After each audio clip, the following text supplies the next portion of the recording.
Hello and welcome to the Royal Road School of Carmelite Prayer.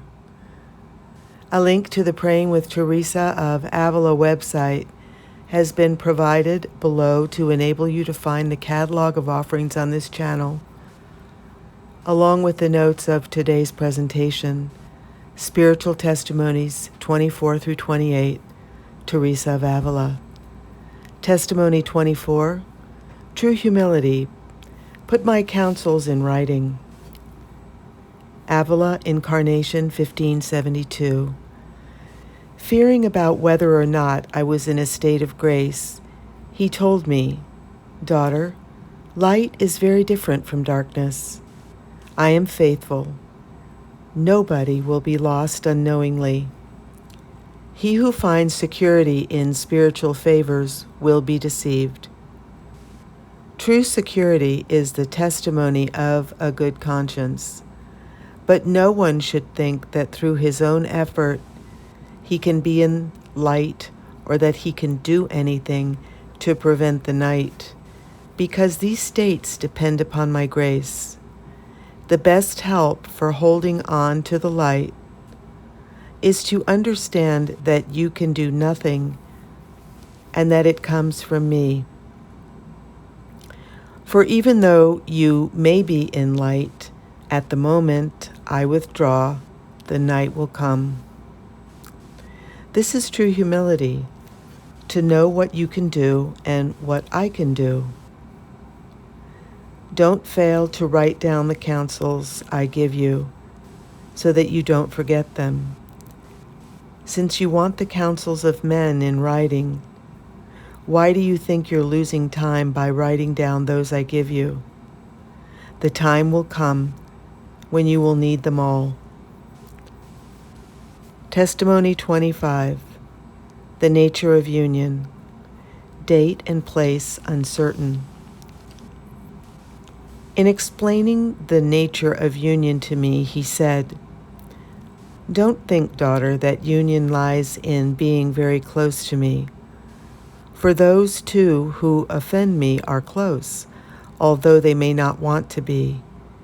Neither does it consist in favors and consolations in prayer, even though these may reach a very sublime degree. Though these favors may come from me, they are often a means for winning souls, even souls that are not in the state of grace." I was experiencing a lofty elevation of the spirit, hearing these words. The Lord gave me an understanding of what the spirit is and what state my soul was in at that moment.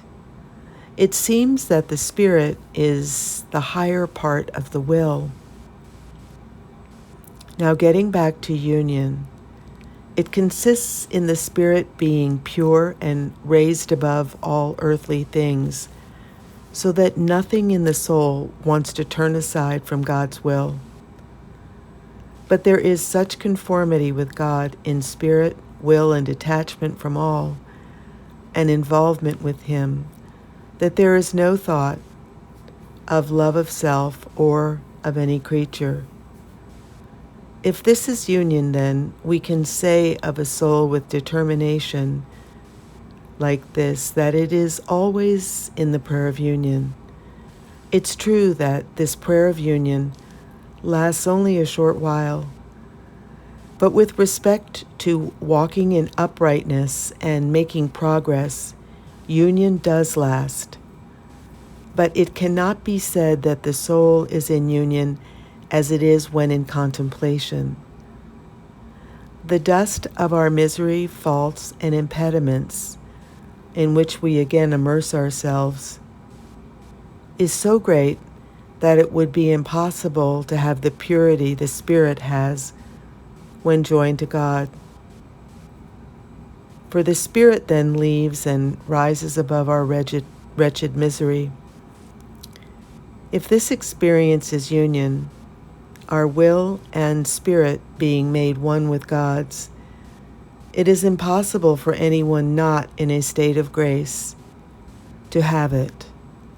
It would be very difficult, unless a special grace from God, to understand when there is union, since we cannot know when we are in the state of grace. Testimony 26. Do not renounce what awakens love. Avila, date uncertain. I read that it was an imperfection to have ornate paintings, so I didn't want to keep the one that I had in my cell. Even before reading the book, it seemed to be a practice of poverty to only have paper images. Having forgotten about this, I heard the following. What I wanted to do was not a good mortification. What was better, poverty or charity? That since love or charity was better, I shouldn't renounce anything that awakened my love. Nor should I take such things from my nuns. What the devil did among Lutherans or Protestants was to take away all means to awaken love, and so they went astray. My Christians, daughter, must now more than ever do the opposite of what they, the Lutherans, do.